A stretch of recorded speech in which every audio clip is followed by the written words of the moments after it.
My wife said it at the door, already dressed, telling me she was meeting her ex for closure. The words hung in the air like smoke from a house fire you can see coming, but can't stop. Closure, I repeated, watching Kina adjust her earrings in the hallway mirror. The same earrings I'd bought her for our 5th anniversary. That's what we're calling it now? She turned to face me, her expression practiced and cold. Kina Marrow had perfected that look during her years as a corporate attorney, the same look she used to intimidate opposing counsel in depositions. But I wasn't some junior associate she could steamroll. "Brent, don't make this harder than it needs to be," she said, checking her phone. "Lance and I have history. We never properly ended things." "We have history too," I said. 7 years of marriage. Doesn't that count for something?" She sighed, the kind of theatrical exhale she'd learned from her mother. Everything about the Whitman family was performance, from their charity galas to their Sunday dinners. I should have seen this coming when Kina started talking about finding herself and exploring her options. "This isn't about us," she said. "This is about me getting the closure I need to move forward." I stepped closer, close enough to smell her perfume, the expensive stuff she saved for special occasions. "Kina, I'm going to say this once, and I want you to listen carefully. If you walk out that door tonight, if you go meet Lance Jordan for whatever you're calling this, everything changes. Everything." Her laugh was sharp and dismissive. "Are you threatening me?" "I'm warning you." I kept my voice level, controlled. "You're a smart woman. You know how consequences work." For a moment, something flickered across her face. Uncertainty, maybe. But then her phone buzzed with a text, and whatever doubt she'd felt vanished. "I'll be home late," she said, grabbing her purse. "Don't wait up." I watched from the living room window as her BMW pulled out of our driveway. The taillights disappeared around the corner, heading toward downtown Chicago, and whatever mess she was about to create for herself.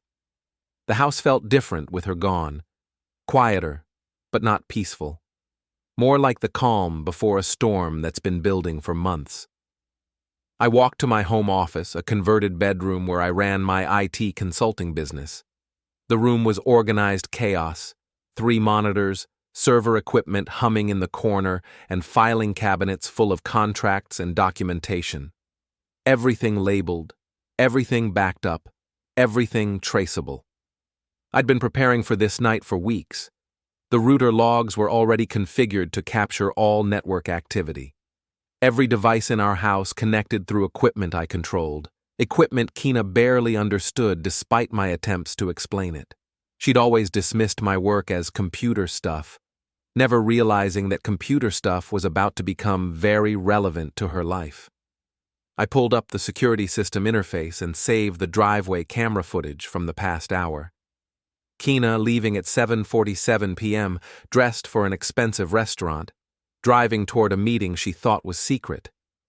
But I'd known about Lance Jordan for 3 weeks. It started with little things. Kina working late more often, taking calls in the other room, being protective of her phone. Then I noticed her browsing patterns had changed. She was looking at restaurants downtown, checking social media profiles she'd never mentioned, and clearing her browser history for the first time in our marriage. The final piece came when I found the calendar invite buried in her work email. Dinner meeting, LJ, Chez Laurent, 8 p.m. Lance Jordan, her ex-boyfriend from law school, the investment banker with the vintage BMW and the trust fund attitude. I'd done my research on Lance. Social media profiles, professional background, even his recent divorce filing. The man was a walking midlife crisis, all expensive clothes and desperate attempts to recapture his 20s. My phone buzzed with a notification from the home security app, motion detected in the driveway. I checked the camera feed, but it was just our neighbor's cat wandering through the motion sensor range. I turned back to my computer and opened the folder I'd labeled Documentation. Inside were screenshots, saved emails, and a detailed timeline of Kina's recent behavior. Everything organized, everything verifiable, everything admissible. Because that's the thing about being married to a lawyer. You learn how evidence works. The sealed envelope sat on my desk, prepared months ago when I first suspected this day might come. Inside was Keena's signed ethics pledge from her law firm, the device policy she'd agreed to follow, and a comprehensive report on her recent violations of both. Keena worked for Hartwell, Brennan and Associates, one of Chicago's most prestigious corporate law firms. They had strict policies about personal use of company resources, client confidentiality, and professional conduct. Policies that Keena had been systematically violating while planning her reunion with Lance. I'd documented everything. The work files accessed during personal time, the company laptop used for private communications, the client database searches that had nothing to do with her cases. All time-stamped, all traceable, all grounds for immediate termination. But the real prize was her position on the Whitman family board. Keena's family controlled a charitable foundation worth $12 million. Old Chicago money, the kind that came with social obligations and public scrutiny. Keena served as the board's legal counsel, a position that required absolute ethical compliance and professional standing, a position she was about to lose. I checked my watch. 8:15 p.m. Keena would be sitting across from Lance by now, probably ordering wine and talking about the good old days. She had no idea that her entire life was about to collapse. The drive to the Whitman Foundation offices took 20 minutes through light evening traffic. The building was mostly empty, but I knew the board would be there. They met the third Thursday of every month, reviewing grants and discussing foundation business. I'd been to enough family dinners to know their schedule by heart. The security guard recognized me and waved me through to the elevators. Being Keena's husband had its privileges, at least for another few hours. The boardroom was on the 15th floor, all mahogany and marble, designed to impress donors and intimidate grant applicants. Through the glass doors, I could see Keena's father, Richard Whitman, presiding over the monthly meeting. I knocked and entered without waiting for permission. "Brent," Richard said, looking surprised. "I wasn't expecting you tonight. Where's Keena?" "She's busy," I said, walking to the head of the table. "But I have something that requires immediate attention." I placed the sealed envelope in front of Richard and stepped back. The other board members watched with curiosity and growing concern. "What is this?" asked Margaret Whitman, Keena's mother. She had the same cold expression as her daughter, the same practiced disdain for anything that didn't fit her carefully controlled world. "Documentation of professional misconduct," I said. "Keena's been using firm resources for personal business, violating client confidentiality protocols, and accessing confidential systems outside her authorization. Everything's in the file, including timestamps and digital evidence." Richard opened the envelope and began reading. His face grew progressively paler as he worked through the documents. "This is dated tonight," he said, looking up at me. "How do you have real-time access to—" "Because she's using our home network," I interrupted. "Every file access, every login, every document edit goes through systems I monitor. It's all legal, all admissible, and all grounds for immediate removal from this board." Margaret leaned forward, her voice sharp. "What exactly are you saying, Brent?"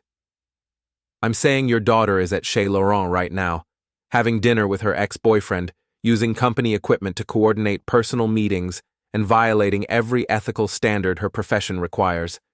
The evidence is all there." The room fell silent except for the sound of papers rustling as Richard continued reading. "There's more," I continued. "The file includes her signed ethics pledge, her employment contract, and documentation showing systematic violations over the past month. Her law firm will receive copies tomorrow morning, along with the Illinois State Bar Association." "You're destroying your own wife," Margaret said, her voice barely controlled. "No," I replied. "She's destroying herself. I'm just documenting the process." Richard closed the folder and looked around the table at the other board members. "I need to make some phone calls," he said quietly. "This meeting is adjourned." I left the envelope on the table and walked out without another word. The elevator ride down felt like descending from a great height, leaving behind the rarefied air of old money and social position. By the time I got home, Keena's fate was already sealed. The Whitman Foundation couldn't afford a scandal, and Hartwell, Brennan and Associates valued their reputation above any individual employee. I sat in my office and waited for the consequences to begin. My phone started ringing at 6:30 a.m. Richard Whitman's name flashed on the screen, but I let it go to voicemail. Then Margaret called. Then Keena's sister, Emily. I ignored them all. Keena had come home sometime after midnight, moving quietly through the house like she thought I might be asleep.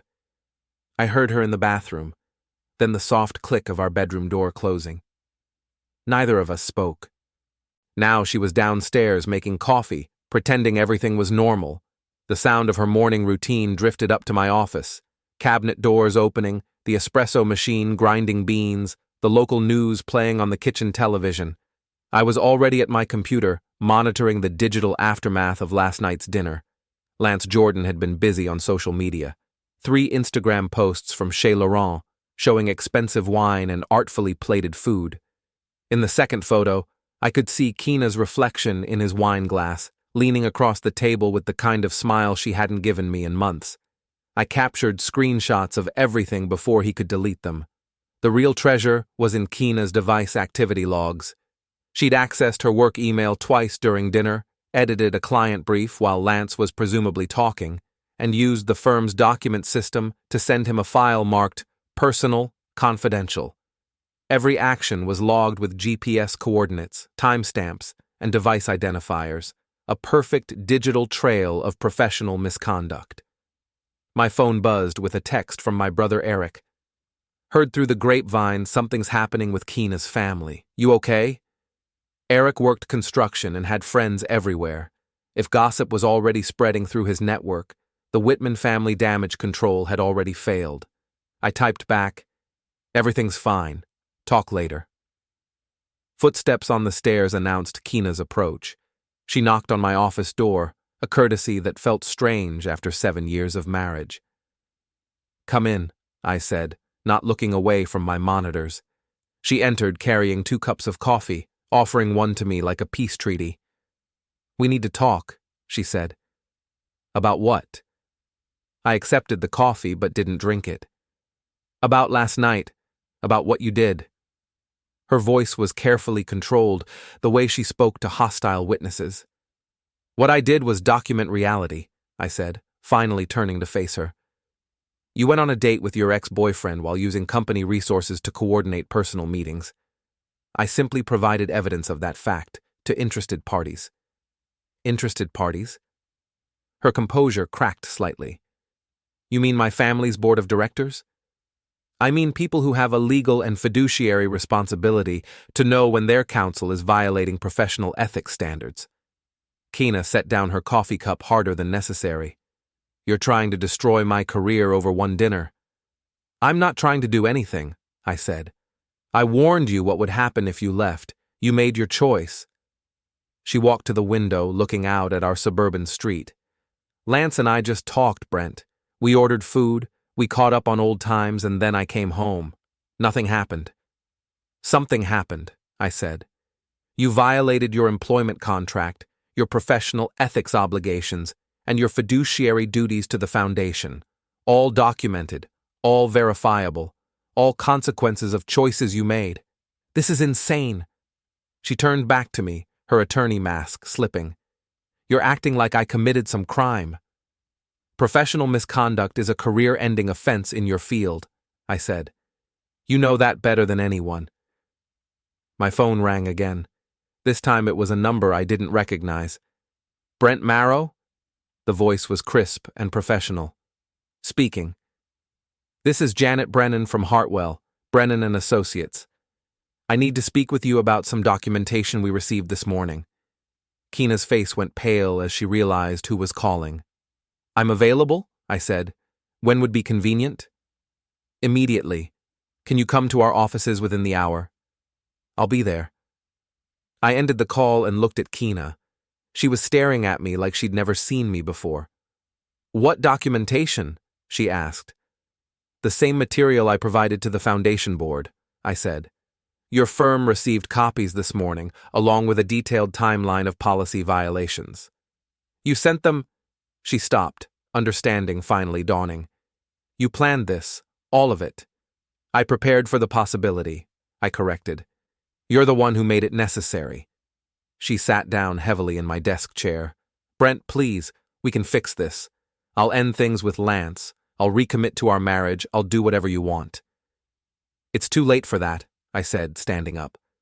The evidence is already submitted, the violations are already documented, and the consequences are already in motion. What consequences?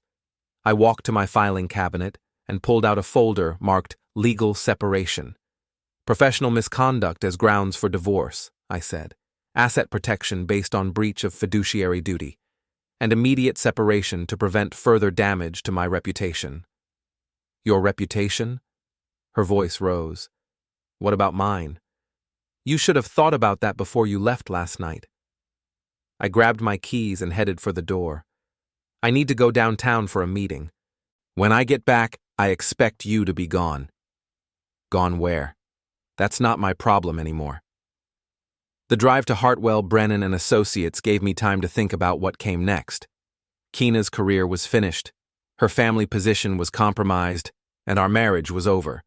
But Lance Jordan was still out there, probably thinking he'd won some kind of victory. That needed to be corrected. The law firm occupied 3 floors of a downtown high-rise, all glass and steel and intimidating corporate presence. Janet Brennan met me in the lobby, a woman in her 50s with silver hair and the kind of presence that commanded courtrooms. Mr. Marrow, she said, shaking my hand, thank you for coming in on short notice. We rode the elevator to the 32nd floor in silence. Her office overlooked Lake Michigan, with a view that probably cost more than most people's annual salary. I'll be direct, she said, gesturing for me to sit. The documentation you provided shows serious violations of firm policy by your wife. We need to understand the scope and timeline of these violations. I opened my laptop and connected it to her conference room display. Everything's here, I said. Device logs, access records, policy violations, and supporting evidence. For the next hour, I walked her through Kina's systematic abuse of firm resources. The personal emails sent from company accounts, the confidential database searches unrelated to her cases, the client files accessed during her dinner with Lance. This is comprehensive, Janet said when I finished. Almost like you've been monitoring her activity for months. I maintain our home network security, I said. All device activity is logged for backup and security purposes. It's standard practice in my field. And you're willing to testify to the authenticity of this evidence? Absolutely. She closed my laptop and handed it back to me. Mr. Marrow, I want you to understand what this means. These violations are grounds for immediate termination and potential legal action. Your wife's career in corporate law is effectively over. I understand. And you're proceeding anyway? The violations occurred regardless of my personal feelings, I said. Professional standards exist for a reason. Janet nodded slowly. We'll need to conduct our own investigation, but based on what you've shown me, Kina's employment will be terminated by the end of the week. I shook her hand and left the building, feeling like I'd just watched a controlled demolition from the inside. My phone had 6 missed calls from Kina and 3 voicemails from her mother. I deleted them all without listening. The drive home took me past Chez Laurent, the restaurant where this had all started. I wondered if Lance Jordan understood what he'd cost Kina by posting those social media photos. Probably not. Men like Lance never considered consequences that didn't affect them directly, but he was about to learn. I came home to find Kina's car still in the driveway and her mother's Lexus parked behind it. Through the living room window, I could see both women sitting at our kitchen table, Margaret Whitman's perfectly styled gray hair catching the afternoon light. They looked up as I entered through the front door, 2 generations of Whitman women united in their fury at my betrayal of family loyalty. "Brent?" Margaret said, her voice ice cold. "Sit down. We need to discuss this situation like civilized people." "There's nothing to discuss," I replied, remaining standing. "Kina violated professional ethics standards, and I documented those violations. The consequences follow naturally." "The consequences," Margaret repeated, "are that you've destroyed your wife's career and jeopardized a $12 million charitable foundation over a dinner conversation." "I've documented professional misconduct," I corrected. "The destruction is a natural result of Kina's choices." Kina looked exhausted, her usual composure completely gone. "Brennan called me an hour ago," she said quietly. "I'm suspended pending investigation. They want my company laptop, my access cards, and my client files by tomorrow morning." "That's standard procedure for ethics violations," I said.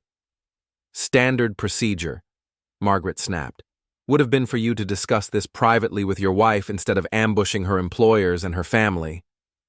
I walked to the kitchen counter and poured myself a glass of water, taking my time before responding. Kina had the opportunity to discuss this privately. She chose to leave for her date instead. "It was one dinner," Kina said. "One conversation with someone I used to know." "It was a pattern of professional misconduct," I replied. "The dinner was just the culmination." I pulled out my phone and opened the photo gallery, showing them Lance's Instagram posts from the night before.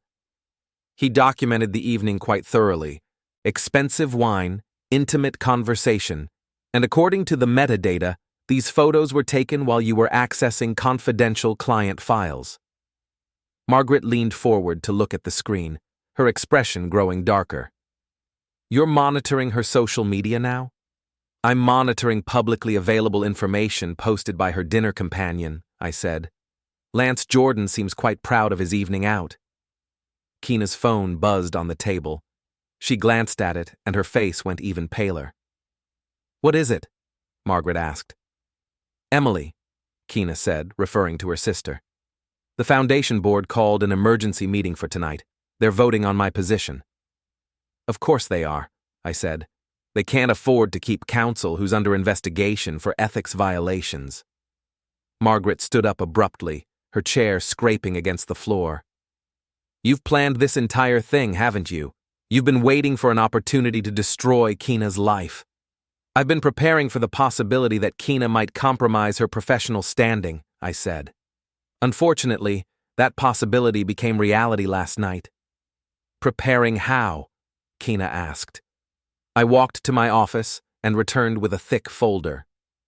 "Documentation of policy violations going back 6 weeks," I said, setting it on the table. "Personal use of company resources, unauthorized access to confidential systems, and systematic abuse of professional privileges." Kina opened the folder and began reading. Her hands shook slightly as she worked through the evidence. "You've been spying on me," she said. "I've been maintaining network security logs," I corrected. "Everything in that folder is standard IT documentation."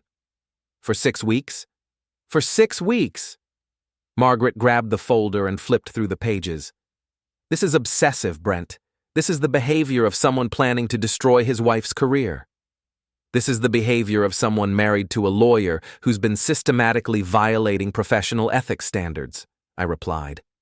"I documented everything because I knew accusations would be made and evidence would be required." My phone rang. Richard Whitman's name appeared on the screen. "Answer it," Margaret said. "Let's hear what you've done to this family." I put the call on speaker. "Hello, Richard." "Brent." His voice was strained. "I need you to understand something. The foundation board has no choice. We have to remove Kina from her position immediately." "I understand," I said. "The legal liability alone could destroy everything we've built. $12 million in charitable assets, 40 years of community service, all of it at risk because of these ethics violations." Kina started crying quietly, her shoulders shaking.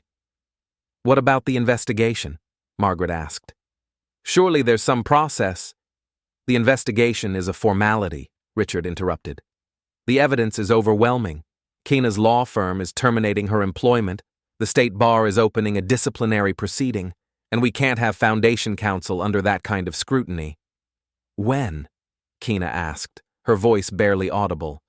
The vote was unanimous, Richard said, effective immediately.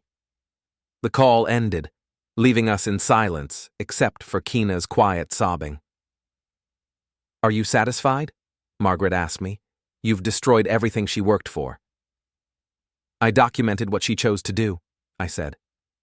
The destruction was her decision. I walked back to my office and returned with a set of legal documents. Petition for legal separation, I said, placing them on the table, citing professional misconduct and breach of fiduciary duty as grounds. You're divorcing me? Keena looked up, tears streaming down her face. I'm protecting myself from further association with someone under investigation for professional misconduct, I said. The separation is effective immediately. What does that mean? Margaret demanded.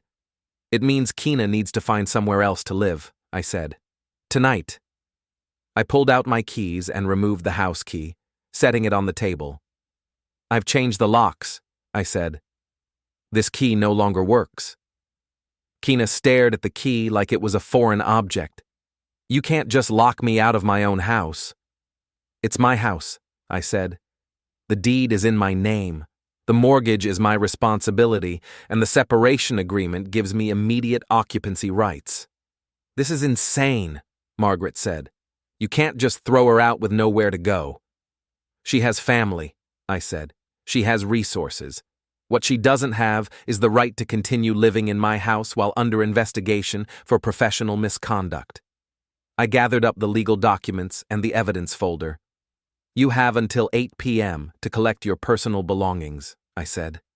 After that, anything remaining becomes part of the asset inventory for the separation proceedings. Brent, please, Keena said. We can work this out. I'll make it right somehow. You can make it right by accepting responsibility for your choices, I said, starting with finding somewhere else to live. I left them in the kitchen and went back to my office, closing the door behind me. Through the window, I could see Margaret helping Keena to her car, both women moving like they were in shock. 20 minutes later, they were gone. I sat in my empty house and opened my laptop, checking the latest activity on Lance Jordan's social media accounts. He'd posted another photo an hour ago, a selfie in his BMW with the caption "New Beginnings." He had no idea what was coming. I opened a new browser window and began typing an email to his employer, Meridian Investment Partners. The subject line read, Professional Conduct Concern, Lance Jordan. The message was brief and professional. I'm writing to bring to your attention potential violations of your firm's social media and client confidentiality policies by one of your employees. Please see attached documentation. I attached screenshots of Lance's Instagram posts, including metadata showing dates, times, and locations. Then I added a detailed timeline of his dinner with Keena, cross-referenced with her work file access logs. The implication was clear. Lance had been present while confidential attorney-client information was being accessed and potentially discussed. I sent the email and leaned back in my chair. Keena's career was over. Her family position was gone, our marriage was finished. But Lance Jordan still thought he'd won something. That was about to change. Lance Jordan called me at 9:30 the next morning. I let it ring 4 times before answering. Brent Marrow. What the hell did you do? His voice was tight with barely controlled anger. I'm sorry, who is this? You know exactly who this is. My boss wants to see me in an hour because of some email you sent. What did you tell them? I provided factual information about potential policy violations, I said. Nothing more, nothing less. Policy violations? I had dinner with an old friend. That's not a policy violation. Having dinner with someone while they access confidential client information using company resources might be, I said. especially if that dinner was documented on social media with timestamps that match database access logs. The line went quiet for a moment. "You're insane," he said finally. "You're destroying people's lives over nothing." "I'm documenting reality," I replied. "If reality is destructive, that's not my fault." "This isn't over," Lance said. "Yes, it is," I said, and hung up. I spent the morning organizing files and updating documentation. Kina had returned around midnight to collect her belongings, using the garage door opener before I could change those codes too. I'd watched from my office window as she loaded boxes into her BMW, moving quickly and quietly like a burglar in her own home. She'd left her wedding ring on the kitchen counter. My phone buzzed with a text from Eric. "Free for lunch? Heard you might need to talk." We met at Murphy's Pub, a blue-collar place near his construction site where the beer was cheap and the conversations were honest. Eric was waiting in a corner booth, still wearing his work clothes and safety vest. "You look like hell," he said as I sat down. "I feel fine." "Right." He signaled the waitress for 2 beers. "So, what's this about Kina's family having a meltdown?" "Kina made some poor professional choices," I said. "I documented those choices. Consequences followed." Eric studied my face. "That's the most corporate way I've ever heard someone describe destroying their wife's life." "I didn't destroy anything. I provided evidence of misconduct to appropriate parties." "Evidence you'd been collecting for weeks?" "Evidence that was automatically generated by standard network security protocols." The waitress brought our beers. Eric took a long drink before speaking again. "Brent, I've known you since we were kids. You're not the kind of guy who accidentally destroys people. This was planned." "This was prepared for," I corrected. "There's a difference." "Is there?" I drank my beer and watched the lunch crowd filtering into the pub. Construction workers, office employees, retirees reading newspapers, normal people living normal lives, not dealing with cheating spouses and professional misconduct investigations. "She was going to leave me," I said finally. "Maybe not immediately, but eventually. The dinner with Lance was just the beginning." "So you decided to leave her first?" "I decided to protect myself from the consequences of her choices." Eric shook his head. "That's cold, even for you." "It's practical." "What about forgiveness? What about working things out? What about professional ethics? What about marriage vows?" We finished our beers in silence. As we were leaving, Eric put his hand on my shoulder. "Just make sure you can live with what you've done," he said. "I can live with it," I replied. "The question is whether Kina can live with what she did." I drove home through the afternoon traffic, past the restaurant where this had all started, past the law firm where Kina's career had ended, past the foundation offices where her family legacy had been destroyed. My phone rang as I pulled into my driveway. Margaret Whitman's name on the screen. "Mrs. Whitman." "Brent, I'm calling to make you an offer." "I'm listening." $50,000, cash, in exchange for you recanting your testimony and admitting the evidence was fabricated. I sat in my car, engine running, considering the desperation behind that offer. "The evidence wasn't fabricated," I said. "It could have been. Digital records can be manipulated. You could claim there was a system error, a misunderstanding. For $50,000, for your wife's future, for your marriage." "My wife chose her future when she left for that dinner," I said. "My marriage ended when she prioritized closure with her ex-boyfriend over commitment to her husband. $75,000. Mrs. Whitman, you could offer me $750,000, and the answer would be the same. The evidence is real, the violations occurred, and the consequences are appropriate. You're destroying an innocent woman." "I'm documenting a guilty one." I hung up and sat in my driveway, looking at the house Kina and I had bought together 3 years ago. We'd planned to raise children here, to build a life together, to grow old in these rooms. Instead, I was sitting alone in a car, fielding bribery attempts from her mother.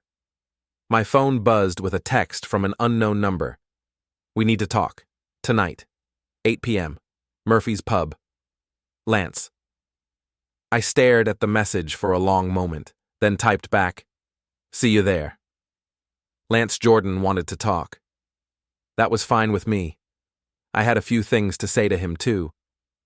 Lance was already waiting when I arrived at Murphy's pub. He'd chosen a table in the back corner, away from the main crowd, wearing an expensive suit that looked out of place among the construction workers and office employees. I ordered a beer at the bar and walked over to join him. "Thanks for coming," he said as I sat down. "You said we needed to talk." Lance looked older than his social media photos suggested, with the kind of stress lines that come from trying too hard to recapture youth. His BMW keys sat on the table next to his phone, positioned like props in a performance. "This has gone too far," he said. "Keena's career is ruined, her family is in crisis, and now my job is at risk. Over what? One dinner between old friends?" "Over systematic professional misconduct," I said. "The dinner was just the final violation." "Professional misconduct?" Lance laughed bitterly. "She checked a few emails during dinner. That's not misconduct, that's modern life. She accessed confidential client files while having a personal meeting with someone outside her firm," I said. "That's a textbook ethics violation. According to you.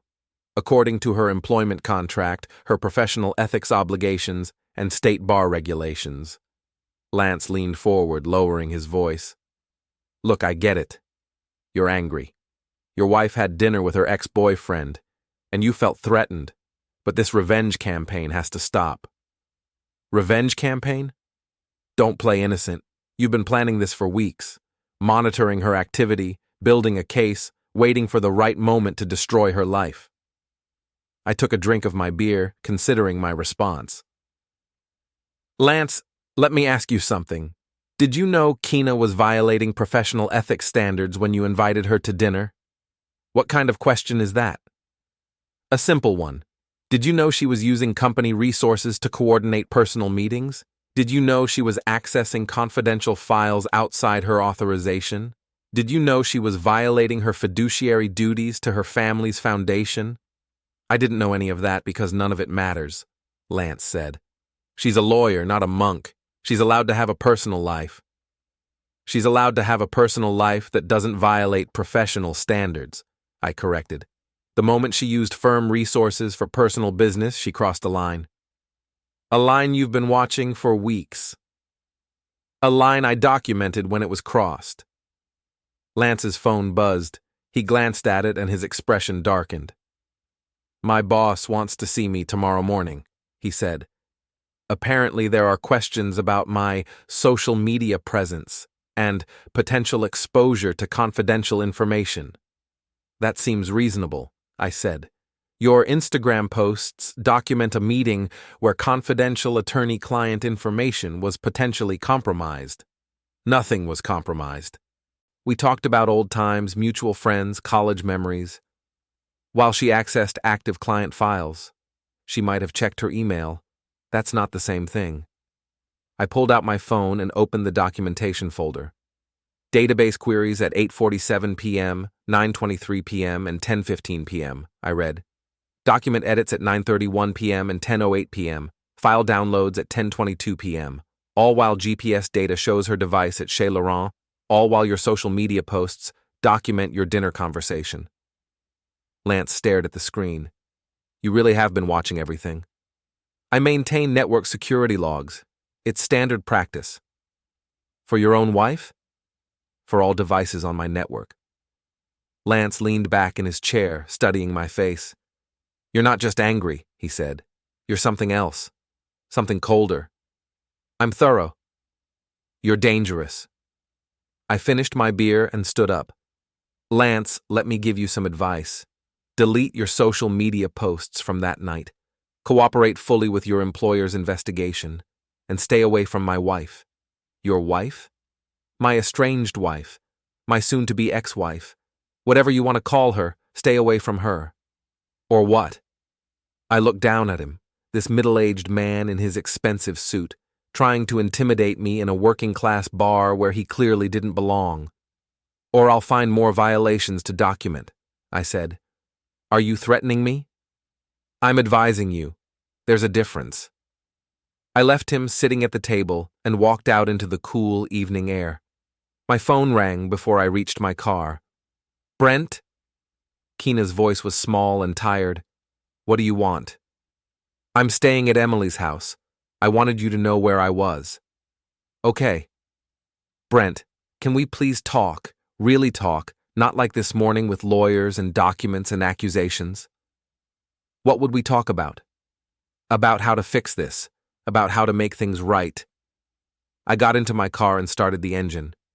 Keena, there's nothing to fix. You made choices, those choices had consequences, and now we're all living with the results. I made one mistake.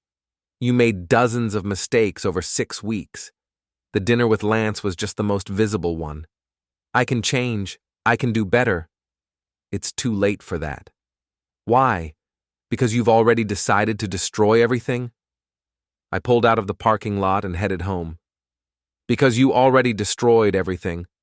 I just documented the process. That's not fair. Fair would have been you considering the consequences before you left for your date. Fair would have been you respecting your professional obligations and your marriage vows. Fair would have been you choosing your husband over your ex-boyfriend. I did choose you. I came home. You came home after violating every ethical standard your profession requires. That's not choosing me. That's covering your tracks. The line went quiet for a moment. What happens now? She asked finally. Now you live with the consequences of your choices, I said. Just like everyone else. I hung up and drove home through the empty suburban streets, past houses where normal couples were probably having normal conversations about normal problems. My house was dark and quiet, exactly the way I'd left it. No signs of Keena's presence, no reminders of our 7 years together, no evidence that this had ever been anything more than a place where I lived alone. I sat in my office and opened my laptop, checking for updates on Lance's employment situation. His LinkedIn profile had been updated an hour ago, removing his position at Meridian Investment Partners. Apparently, his meeting with his boss hadn't gone well. I closed the laptop and looked around my empty office, listening to the silence that filled the house. Tomorrow, I would file the final separation paperwork. Next week, I would begin divorce proceedings.